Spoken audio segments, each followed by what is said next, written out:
Assalamualaikum warahmatullahi wabarakatuh. Waalaikumsalam warahmatullahi wabarakatuh. Saudara-saudara kaum muslimin rahimakumullah.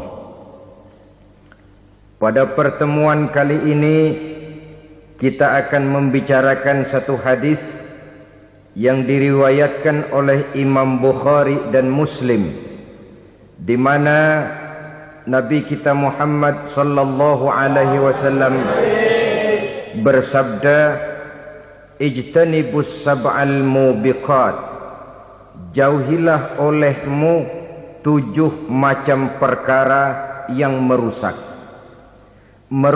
akidah dan keimanan, merusak amal perbuatan yang sudah kita kerjakan, merusak sendi-sendi kehidupan sosial, pendek kata merusak segala hal di dalam kehidupan kita. Jauhilah olehmu 7 macam perkara yang merusak. Yang pertama, asyirku billah, menyekutukan Allah subhanahu wa ta'ala. Agama dimulai dari keyakinan, maka kehancuran agama selalu dimulai dari kehancuran keyakinan, iman atau akidah yang dimiliki oleh seseorang. Dan untuk menghancurkan nilai-nilai iman yang kita miliki ini, orang rasanya tidak akan menghantam kita dengan peluru kendali. Orang tidak akan mengirimkan nuklir ke sini. Orang tidak juga akan mengirimkan satuan militernya ke sini untuk menghancurkan nilai-nilai iman. Dibanjiri kita dengan paham-paham yang merusak dan mendangkalkan akidah, baik ia bernama materialisme, baik ia bernama sekularisme, baik ia bernama banjirnya maksiat dan munkarat, baik ia bernama banjirnya peradaban dan kebudayaan yang menghancurkan moral daripada anak-anak kita.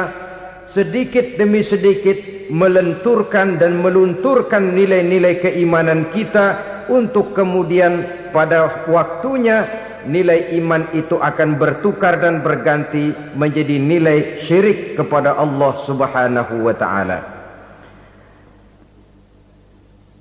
Atau pada sisi lain, menjadikan yang selain Allah sebagai tujuan akhir daripada kehidupan kita.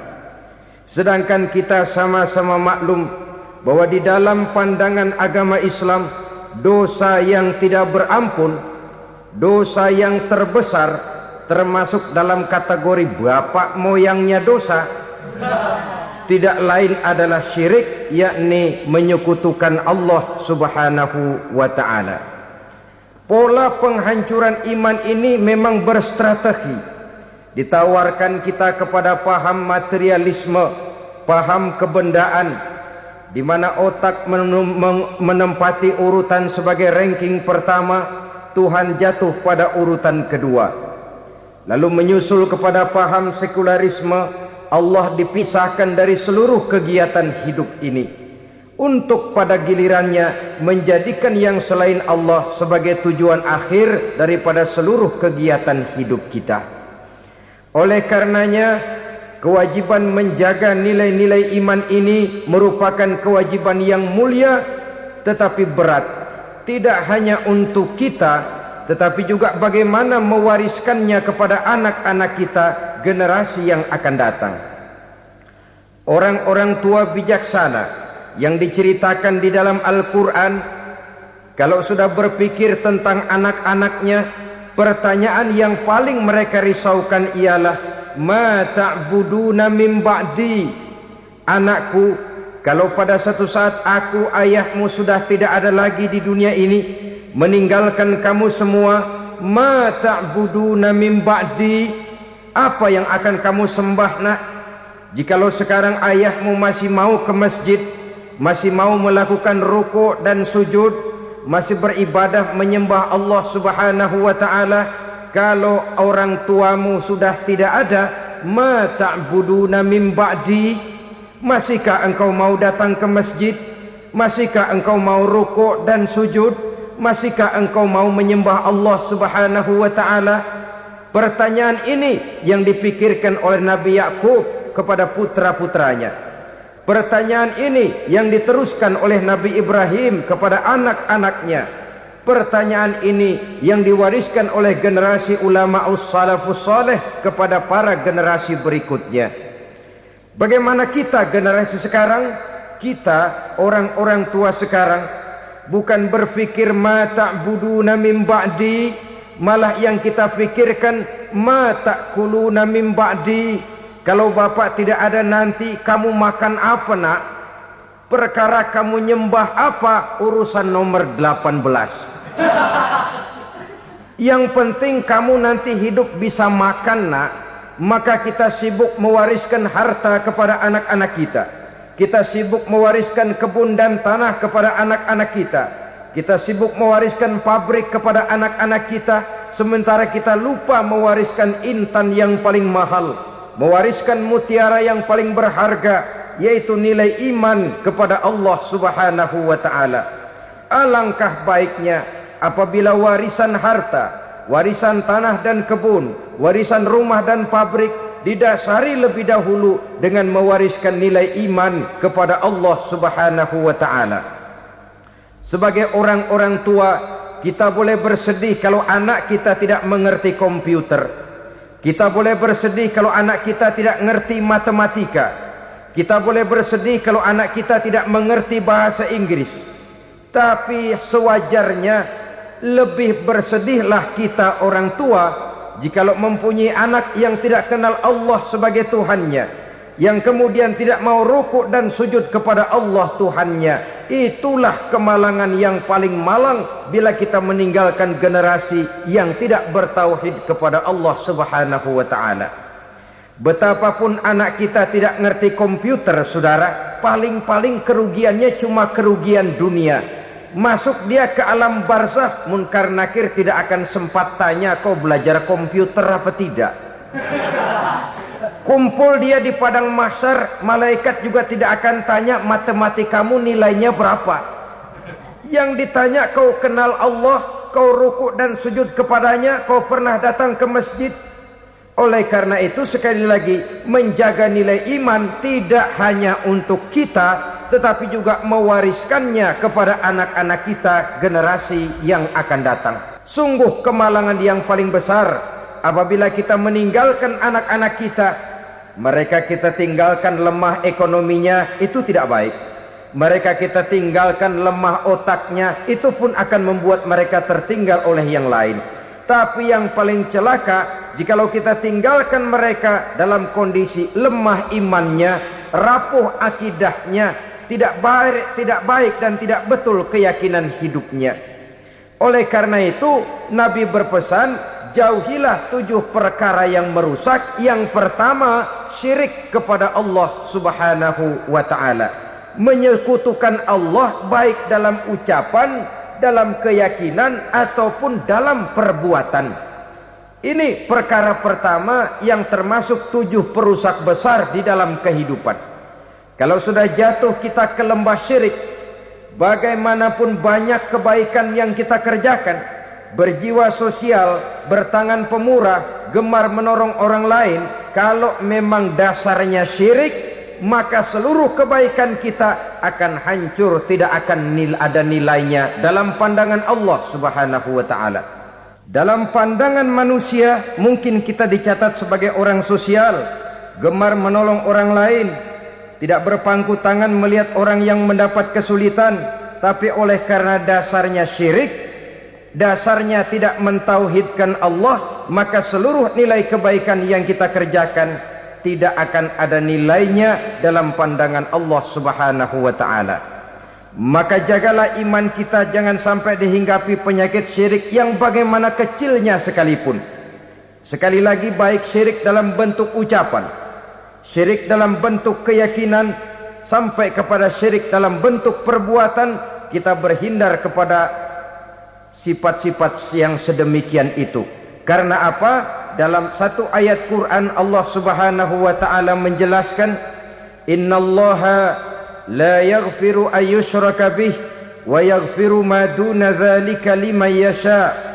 Allah tidak akan memberi ampun kepada orang-orang yang menyekutukannya, tapi Allah masih mau memberikan ampun kepada dosa-dosa yang selain itu bagi orang-orang yang dikehendakinya. Dosa selain syirik, apabila kita bertaubat, Allah masih mau mengampuni.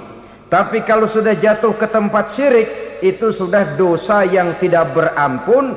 Taubatnya tidak lain melepas syirik, kembali kepada tauhid, berkeyakinan bahwa hanya ada Allah subhanahu wa ta'ala, Tuhan satu-satunya yang lam yalid walam yulad walam yakul lahu kufuwan ahad. Tidak beranak, tidak pula diperanakkan, dan tidak satupun yang dapat menyerupai Tuhan Allah subhanahu wa ta'ala. Saudara-saudara kaum muslimin rahimakumullah, bahwa kita di zaman sekarang memang tidak menyembah berhala, ya. Bahwa kita tidak berterang-terangan mengatakan Tuhan lebih dari satu, memang. Bahwa kita tidak berkeyakinan Tuhan itu punya anak atau diperanakkan, tentu. Tapi dalam perbuatan dan i'tiqad, kita kadang-kadang jatuh tanpa kita sadari ke tempat yang bernama syirik ini. Oleh karenanya, di zaman di mana teknologi makin canggih, di mana kemajuan pembangunan makin menjangkau berbagai aspek kehidupan, diperlukan keseimbangan antara kemajuan fisik material dengan kemajuan mental spiritual. Apabila tidak ada keseimbangan, yang terwujud tentulah kepincangan, yang diawali dengan pincangnya cara kita berpikir, sehingga pada akhirnya akan mengarah kepada pincangnya cara kita berbuat dan bertindak di dalam kehidupan kita. Oleh karena itu Nabi berpesan, jauhilah sifat syirik, karena syirik merupakan dosa yang teramat besar. Ini sifat merusak yang pertama. Yang kedua, kata Nabi, wasihra, jauhilah sihir. Sihir ini juga termasuk perkara yang merusak kehidupan. Kita semua sama-sama maklum bahwa sihir sebenarnya bukan persoalan baru. Sejak sebelum datang Islam, sihir itu sudah ada. Di zaman Yunani kuno, sihir ada. Di zaman Mesir kuno, di zaman Cina kuno, dan yang lain-lain yang serba kuno, sihir itu sudah ada. Bahkan para nabi pun, para rasul yang diutus oleh Allah subhanahu wa ta'ala, senantiasa berhadapan dengan ahli-ahli sihir untuk menguji kebenaran dari misi yang mereka bawa. Sihir adalah perbuatan di luar kebiasaan yang bisa dikerjakan oleh ahlinya dengan bantuan jin atau setan.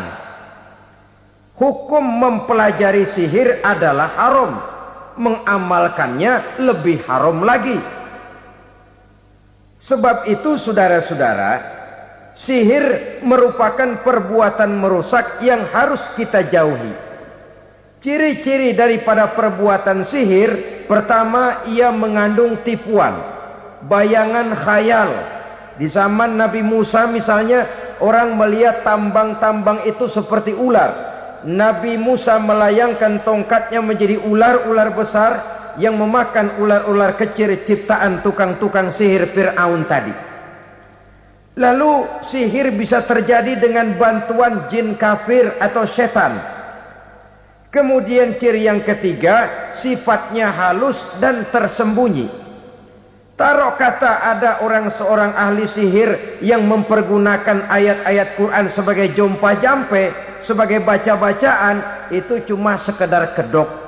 Tujuannya tidak lain menjadikan agama sebagai ketok untuk membenarkan cara yang dimurkai oleh Allah subhanahu wa ta'ala. Satu hadis yang diriwayatkan oleh Imam Bazar dan Tabrani, Nabi berpesan, laisa minna man tatayyara lahu au takahhana au tukuhhina lahu au sahira lahu. Tidak termasuk ke dalam golonganku lahu tidak termasuk ke dalam golonganku, kata Nabi, tidak termasuk umatku. Siapa mereka?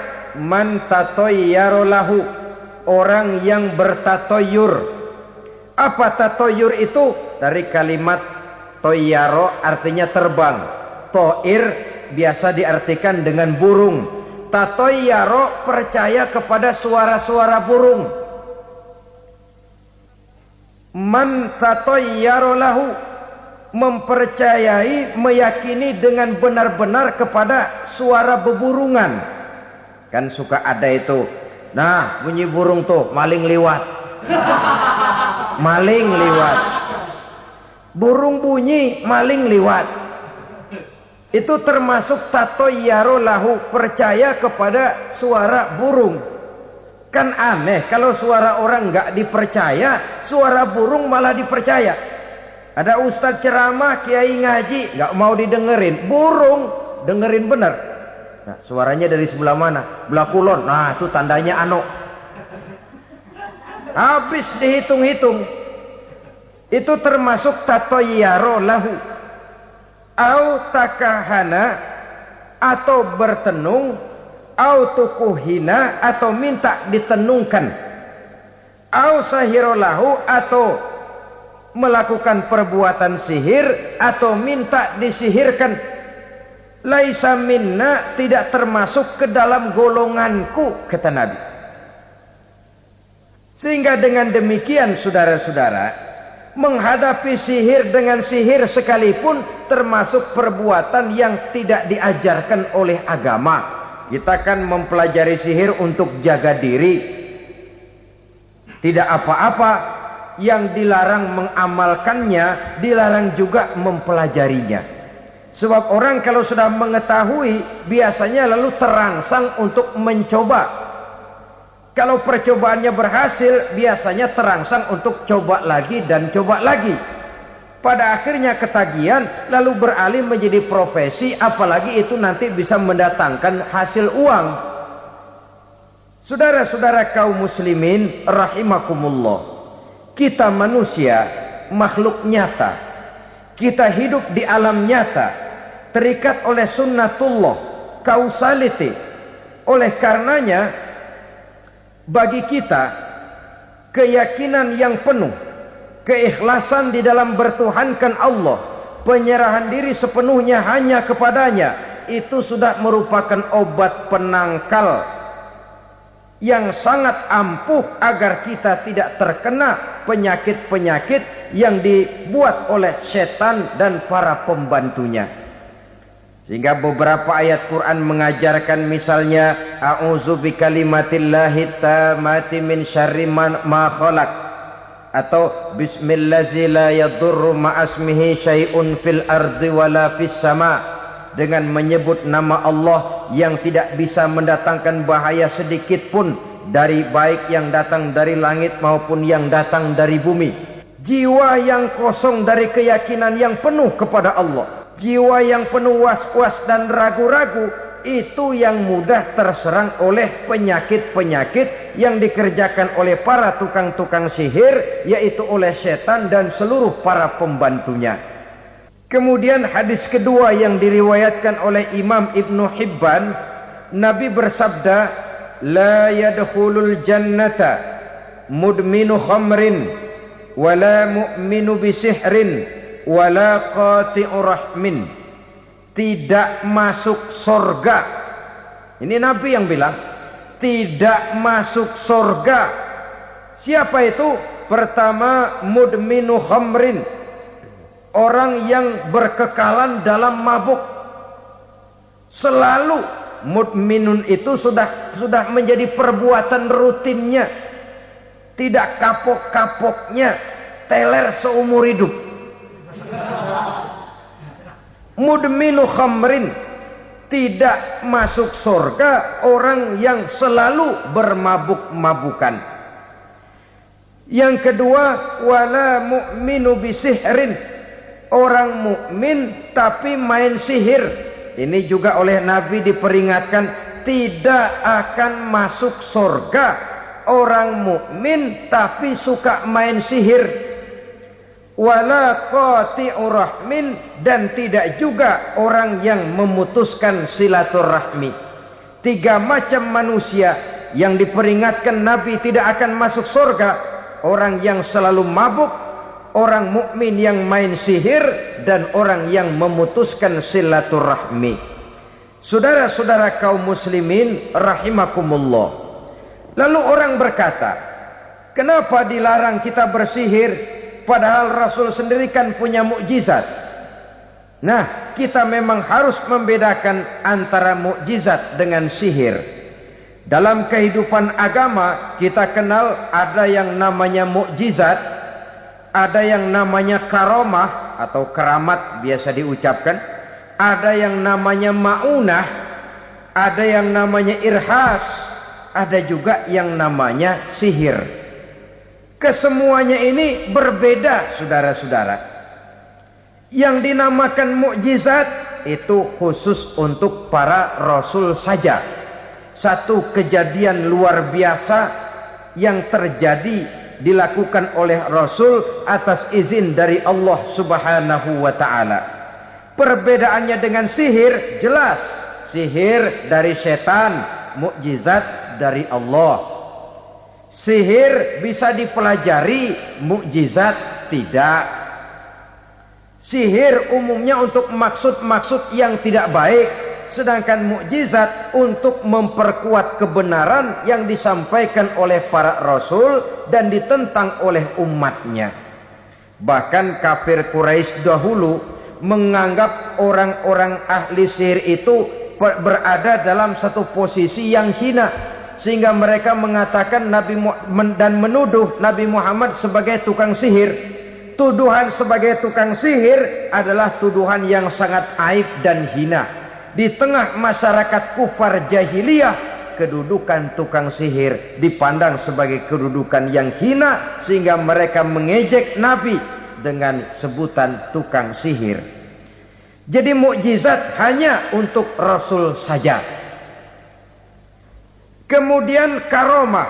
Karomah ini asal kata dari karoma, kehormatan, kemuliaan yang diberikan Allah kepada hamba-hambanya yang rajin mendekatkan diri kepadanya. Oleh karena ketekunannya melaksanakan ibadah, Allah memberikan keistimewaan kepada orang itu, yang dengan keistimewaannya dia bisa mengerjakan yang tidak bisa dikerjakan oleh orang lain. Karomah hanya bisa dicapai dengan prestasi ibadah. Kalau sihir mau ibadah apa enggak, asal dia belajar, bersatu dan berteman dengan setan, memenuhi persyaratan-persyaratan setan, biasanya lalu bisa. Sedangkan karomah tidak mungkin terwujud tanpa orang mendekatkan diri sedekat-dekatnya kepada Allah Subhanahu wa ta'ala. Maka kita lihat biasanya orang-orang yang punya ilmu sihir, mukanya rata-rata nggak enak dilihat. Kumuh, jauh dari air wudhu, jauh dari sujud kepada Allah, malah berteman dengan setan, menjadi pelayan-pelayannya setan. Saudara-saudara, adapun maunah, keistimewaan yang diberikan Allah kepada hamba-hambanya yang belum sampai kepada tingkat wali, tapi orang itu lebih banyak kebaikannya daripada kesalahannya. Umpamanya, saudara jalan bertiga di pinggir jalan, saudara ada pada posisi di tengah, lalu bertiga ini ketabrak mobil.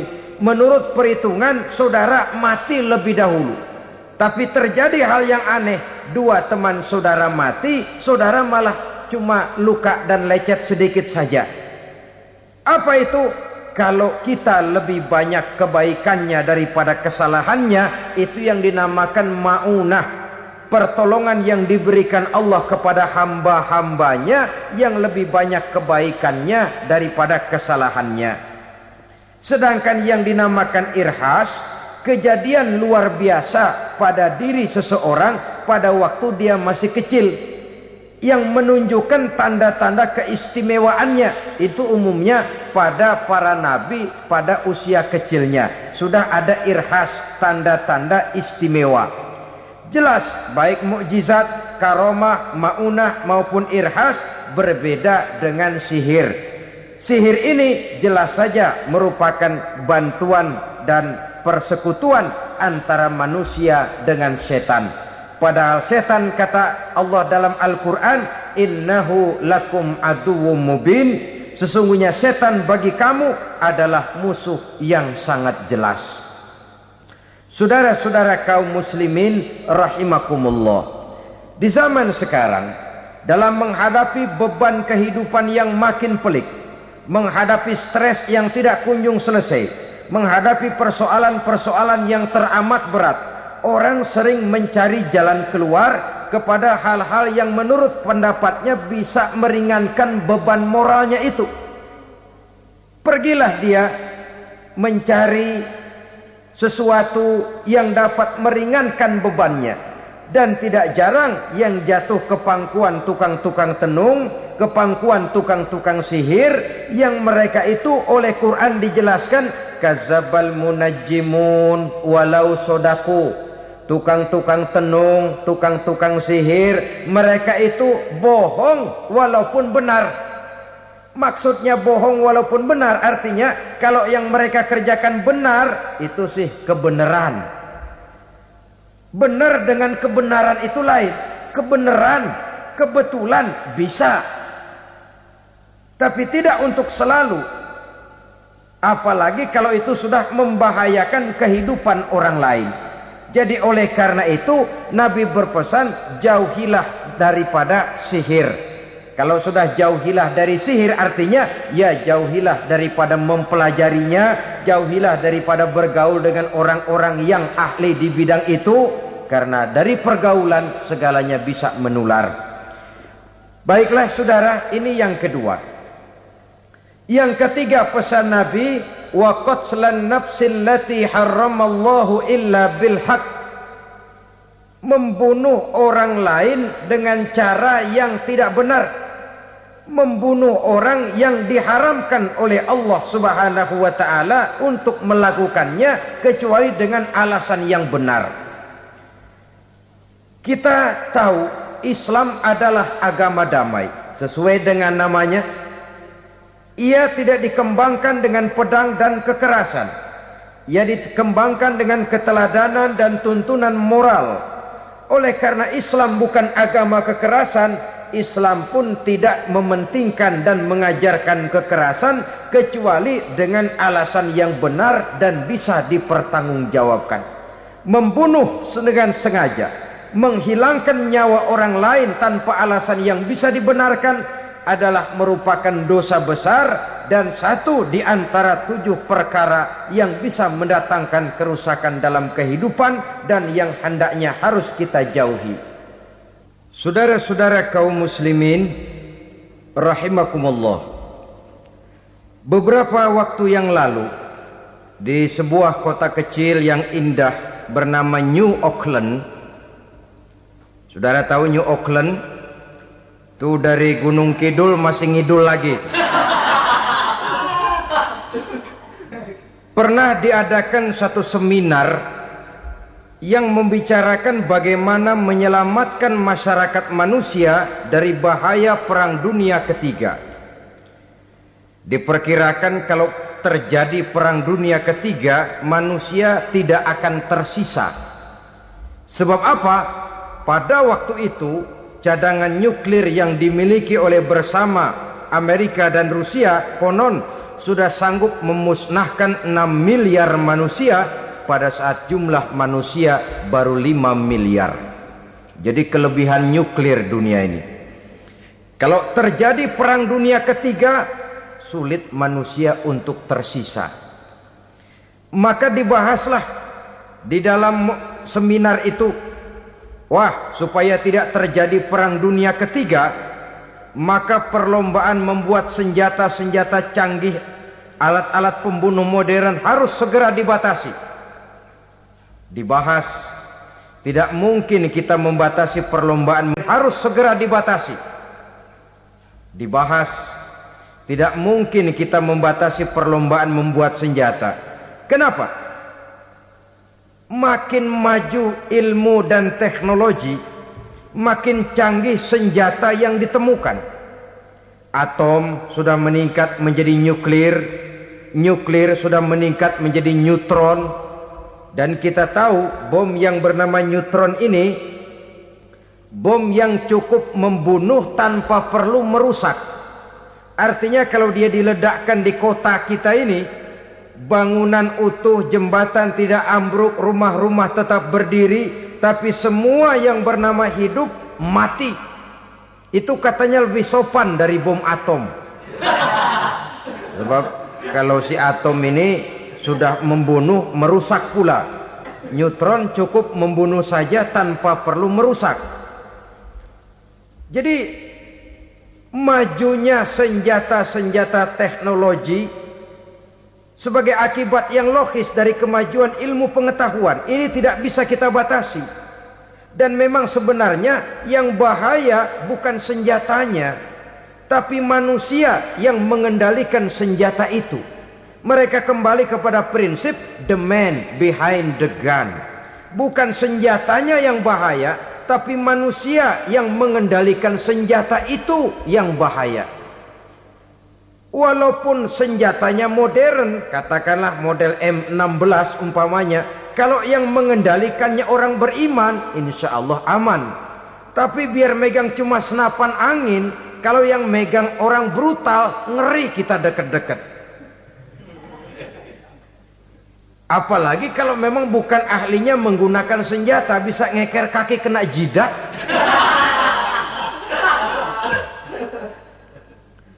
Mereka kembali kepada prinsip lama yang tetap baru.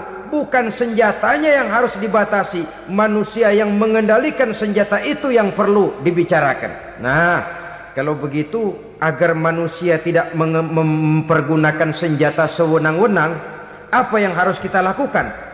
Ya, manusianya harus bermoral. Ya, tapi moral yang mana? Di dunia ini banyak ajaran tentang moral. Itu pun mudah saja.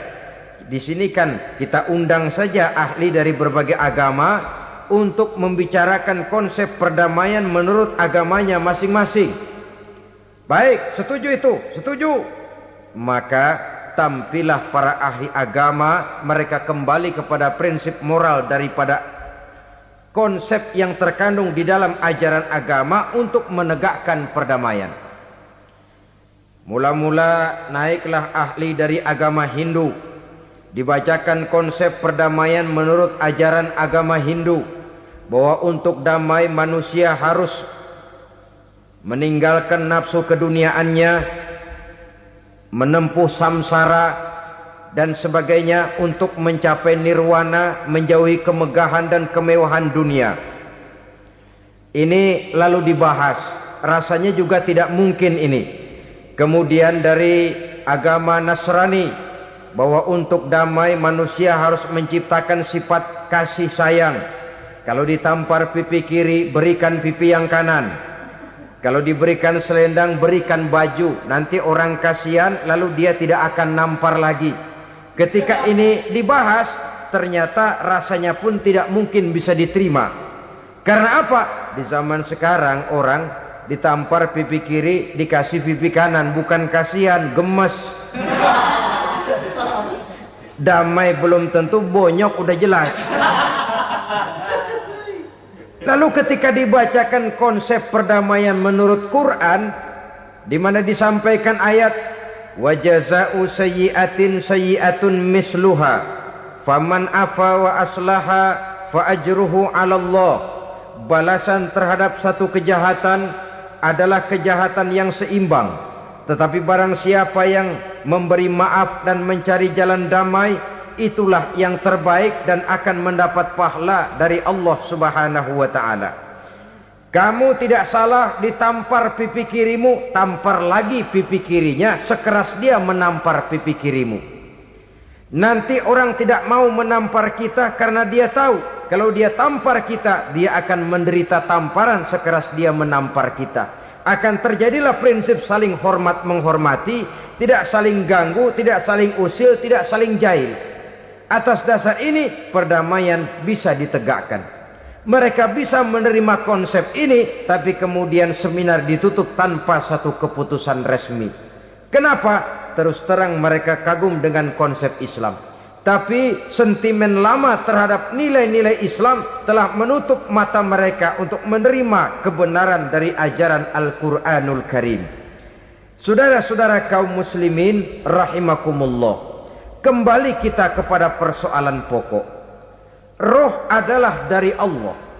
Dia akan kembali kepada Allah, milik mutlak dari Allah. Tidak pantas kita merampasnya dari orang lain. Tidak wajar kita menghilangkannya tanpa alasan yang dibenarkan oleh agama. Di zaman sekarang, akibat persaingan hidup yang makin tajam, lapangan kerja yang makin sulit, tensi ekonomi yang makin tinggi, atau karena nilai moral yang makin rendah, atau juga karena rapuhnya pegangan orang kepada agama, nyawa rasanya sudah sedemikian murahnya. Berbagai kasus membuat berdiri bulu roma kita. Ada mayit, ada manusia dipotong 6, dicincang macam kambing.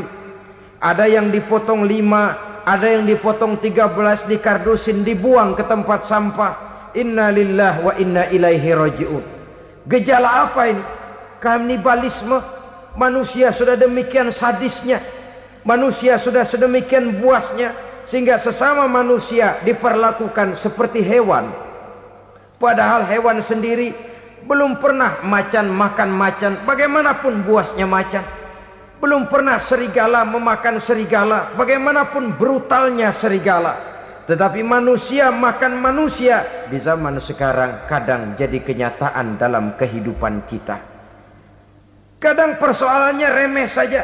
Soal uang 200 perak, pisau bicara, nyawa melayang. Soal rokok sebatang, celurit bicara, nyawa melayang. Soal-soal yang sama sekali tidak prinsip, begitu mudah kita menghilangkan nyawa orang lain.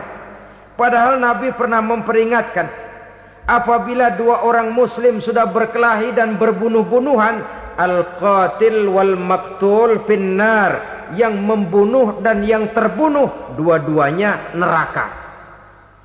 Sahabat heran, ya Rasul, kalau yang terbunuh, kalau yang membunuh masuk neraka itu sih wajar, tapi yang terbunuh kenapa neraka juga? Beliau menjawab, dua-duanya sudah punya niat untuk saling membunuh. Niatnya itu yang diponten. Yang terbunuh cuman lagi apes aja, keduluan dia.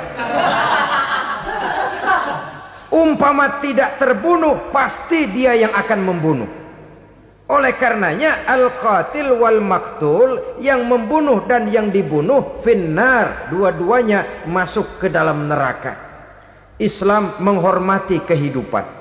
Tidak hanya terbatas kepada sesama muslim, orang-orang yang berlainan agama pun yang mau hidup berukun, damai, berdampingan dengan umat Islam, jiwa mereka, darah mereka dilindungi oleh nilai-nilai Islam yang disebut dengan kafir zimmi ini. Mengganggu mereka sama saja dengan mengganggu aku, kata Nabi. Jadi oleh karena itu, sayangilah sesama. Kehidupan adalah anugerah Allah, bukan wewenang kita untuk mencabutnya dari orang lain, bukan wewenang kita untuk merampas dan menghilangkannya dari orang lain. Apa yang tidak enak terjadi pada diri kita, begitu pula lah apabila terjadi pada diri orang lain. Sehingga Nabi mengatakan, la yu'minu ahadukum hatta yuhibba li akhihi ma yuhibbu li nafsihi. Belum dikatakan beriman seseorang kamu apabila dia belum mencintai saudaranya seperti ia mencintai dirinya sendiri. Apa yang enak dirasakan oleh orang lain, enak juga dirasakan oleh dia. Mengukur orang lain dengan diri sendiri. Kalau orang lain tanpa salah saya fitnah, kalau saya tanpa salah difitnah orang, enak apa enggak? Enggak, orang lain juga begitu. Kalau orang lain tanpa salah saya tempeleng kepalanya, enak apa tidak? Tidak. Orang lain juga begitu. Yang tidak enak terjadi pada diri kita, tentu tidak enak juga kalau terjadi pada orang lain. Mengukur orang lain dengan diri sendiri, sehingga tidak timbul sifat egois. tidak menari di atas bangkai orang lain, tidak mendirikan kebahagiaan di atas untayan air mata orang lain. Sehingga dengan demikian saudara-saudara, dia bisa menghormati kehidupan, menghormati orang lain sebagaimana dia ingin dihormati. Inilah perbuatan ketiga yang merusak, membunuh orang lain dengan yang diharamkan Allah tanpa alasan yang benar. Yang ketiga. Kemudian yang keempat, perbuatan merusak wa aklar riba, makan riba. Hidup adalah tolong menolong. Bahasa kerennya take and give katanya. Saling memberi dan saling menerima. Nabi mengajarkan man kuraba kurbatan min kurabid dunya karaballahu lahu kurbatan min kurabi yaumal qiyamah. Wallahu fi aunil abdi madamal abdu fi auni akhihi. Siapa yang meringankan beban dari beban-beban yang dirita seseorang di dalam kehidupan dunia, Allah akan meringankan bebannya daripada beban-beban yang harus dipikulnya di hari kiamat nanti. Wallahu fi aunil abdi madamal abdu fi auni akhihi. Allah senantiasa akan menolong seorang hamba selama hamba itu masih mau menolong saudaranya. Allah selalu akan menolong seorang hamba selama hamba itu masih mau menolong saudaranya. Apabila kita sudah berpangku tangan terhadap kesulitan orang lain, biasanya pun pada saat kita mendapat kesulitan, kita akan sulit juga memperoleh pertolongan. Nah, riba alias renten, kedoknya adalah menolong orang, tapi sama juga bulu buntutnya dilepas, palanya dicekek.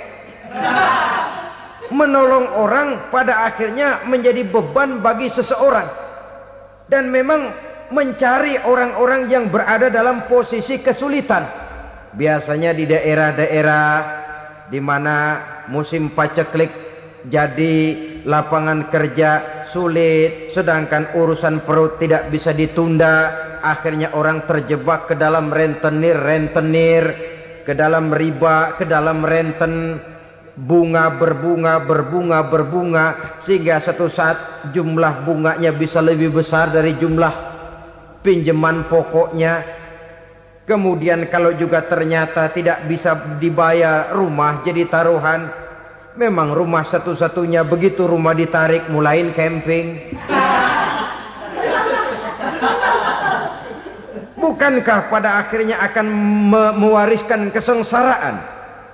Oleh karena itu, kepada kita berusahalah jangan berhubungan dengan rentenir, jangan makan renten dan riba. Kepada mereka yang melaksanakan riba, walaupun mendatangkan keuntungan materi, tapi percayalah harta yang didapat dengan jalan riba tidak akan membawa keberkahan.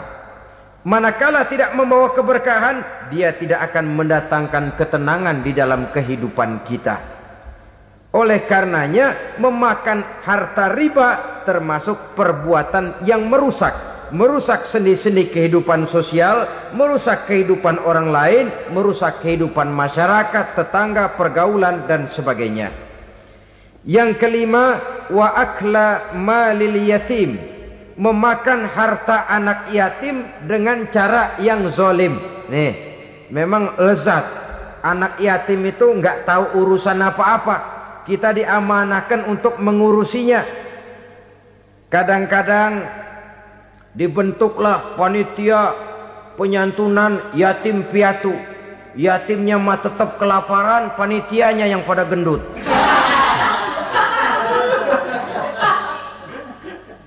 Padahal memakan harta anak yatim termasuk perbuatan dosa besar, dan menjantuni yatim merupakan perbuatan mulia.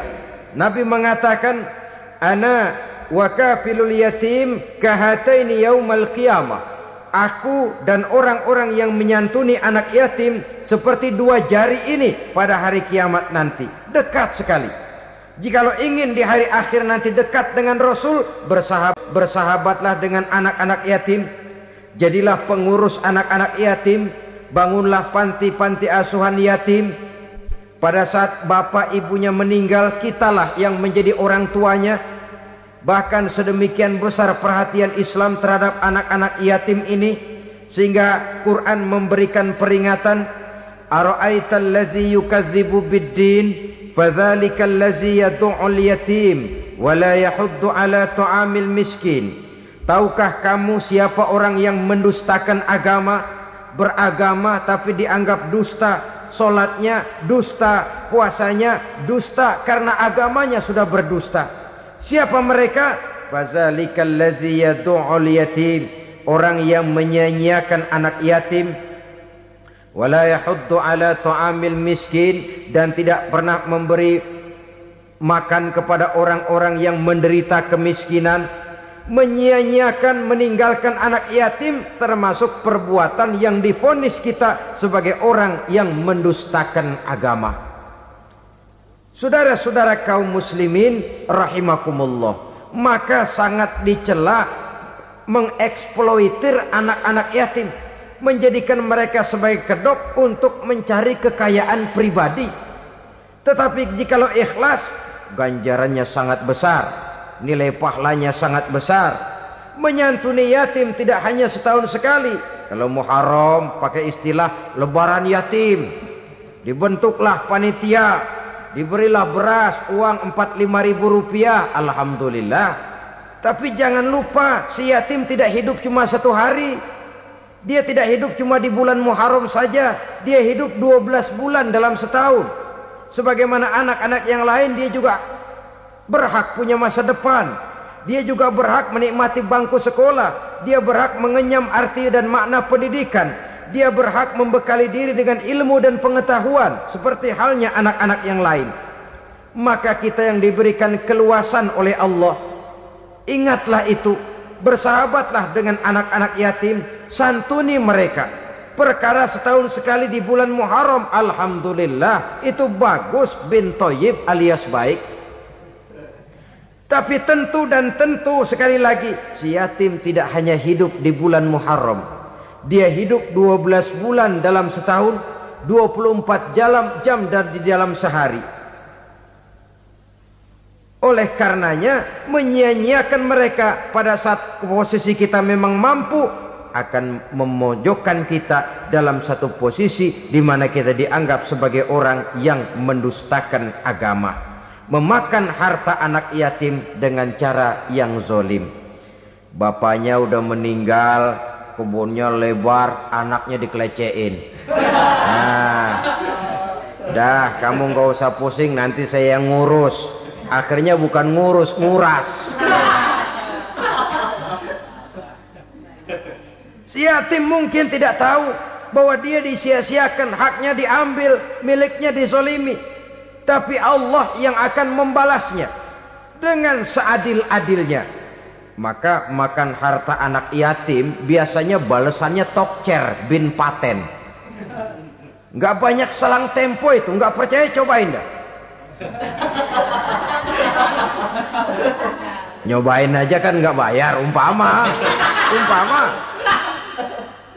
Memakan harta anak yatim dengan cara yang zolim, ganjarannya biasanya kontan. Kenapa? Ratapan si miskin, untayan air matanya, jeritan kepedihan hatinya, membuka pintu langit, permohonannya diijabah, getaran hatinya didengarkan oleh Allah.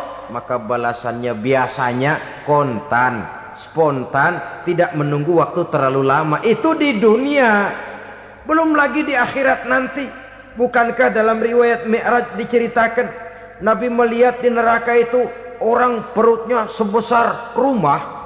La haula wala quwata. Itu perut kayak rumah, bagaimana jalannya tuh orang? Dan memang gak jalan, diseret-seret oleh malaikat di neraka itu. Hancur perutnya, amburadul itu perut. Berantakan isinya, dibulatkan lagi, diseret lagi, hancur lagi, dibulatkan lagi. Sampai Nabi tanya, orang itu begitu berat siksanya kenapa ya Jibril? Itu Muhammad, waktu di dunia dulu rakus banget makan harta anak yatim. Begitu vonisnya, begitu menyedihkan nasibnya. Di akhirat Tapi di dunia pun ketidakberkahan itu sudah membayangi kehidupannya. Oleh karena itu, kepada saudara-saudara yang mendapat titipan anak yatim, berbahagialah, karena semulia-mulia rumah adalah rumah yang di dalamnya ada anak yatim yang disantuni.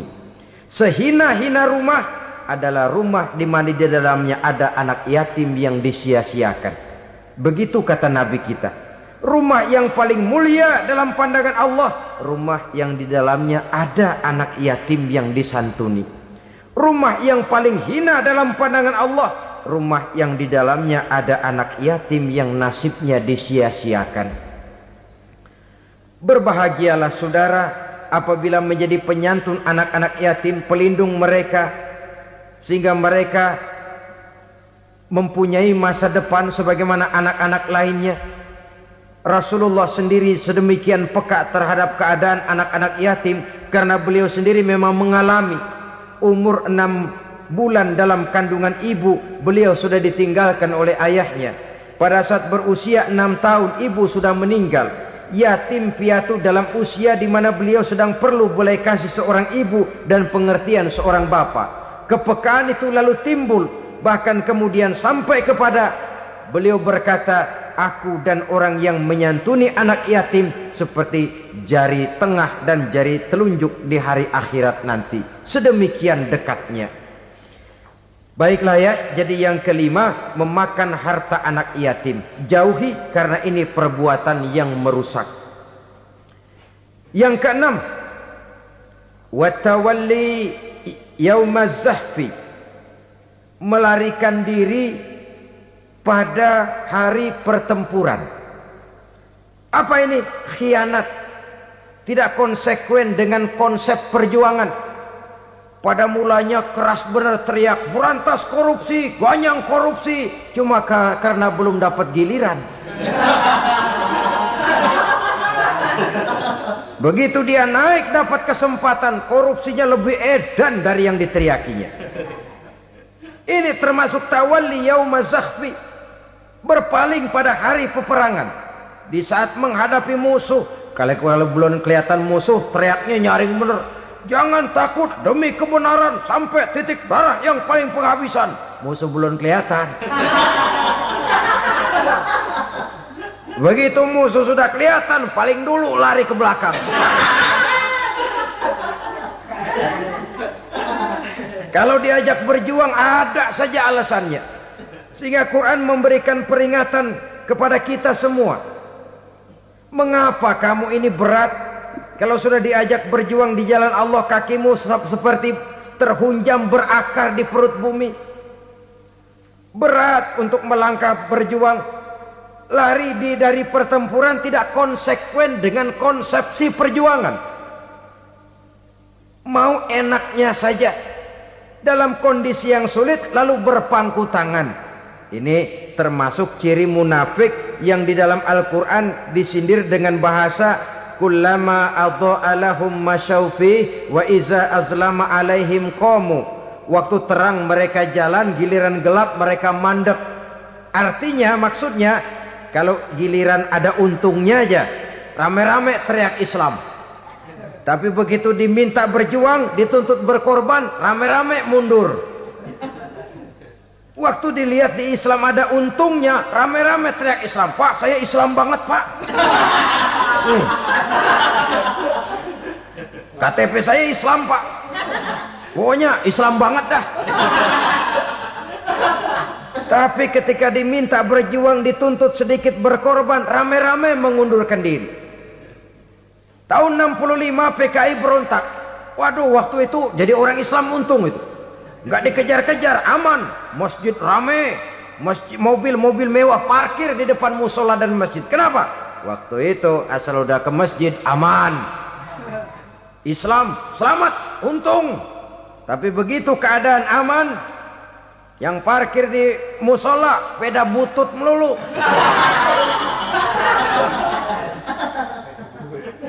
Waktu terang mereka jalan, waktu gelap mereka berhenti. Dikala di Islam ada untungnya, baru wah Islam bagus, Islam hebat. Tapi waktu dilihat ada kerugian, jangan bawa-bawa Islam dah. Jangan bicara soal Islam. Ini kan bukan soal agama. Bukan soal agama. La haula wa la quwata illa billah. Beragama kita ambil talfik fid din, mengambil yang enteng-enteng saja dalam urusan beragama ini. Tidak konsekuen kita dengan Islam kita. Seolah kita mau memilih mana yang terasa cocok sama selera kita, kita teriak Islam. Beratan aja dikit, rame-rame berpaling.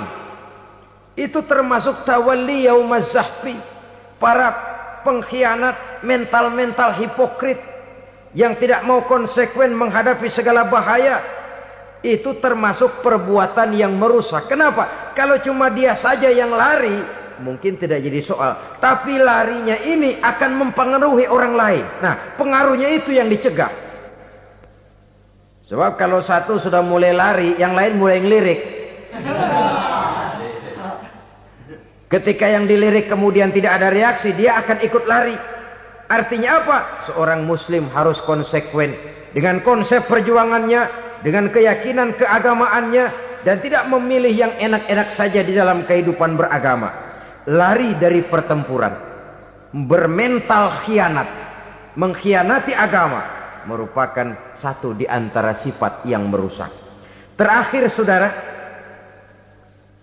wa qazfal muhsanatil ghafilatil mu'minat, menuduh perempuan baik-baik yang tidak tahu menahu tentang tuduhan yang dituduhkan kepadanya, menuduh perempuan mukmin yang baik-baik yang tidak tahu menahu tentang tuduhan yang dilakukan kepadanya. Fitnah lebih bahaya daripada pembunuhan. Orang yang tidak salah bisa hancur namanya, orang yang berniat baik bisa ambruk perjuangannya oleh karena fitnah. Sehingga dikatakan al fitnatu asyaddu minal qatli, fitnah lebih bahaya daripada pembunuhan. Maka memfitnah ini termasuk satu dosa di antara 7 hal merusak yang harus kita jauhi semampu kita, semampu-mampunya. Mengupayakan sebisa-bisanya jangan sampai terjebak ke dalam hal yang demikian. Nah, saudara-saudara, inilah saja pertemuan kali ini. Mudah-mudahan ada manfaatnya. Semoga Allah memberikan kekuatan zahir dan batin kepada kita untuk bisa menjauhi 7 perkara yang merusak ini. Terima kasih atas segala perhatian. Mohon maaf atas segala kekurangan. Wabillahi taufiq wal hidayah. Wassalamualaikum warahmatullahi wabarakatuh. Waalaikumsalam.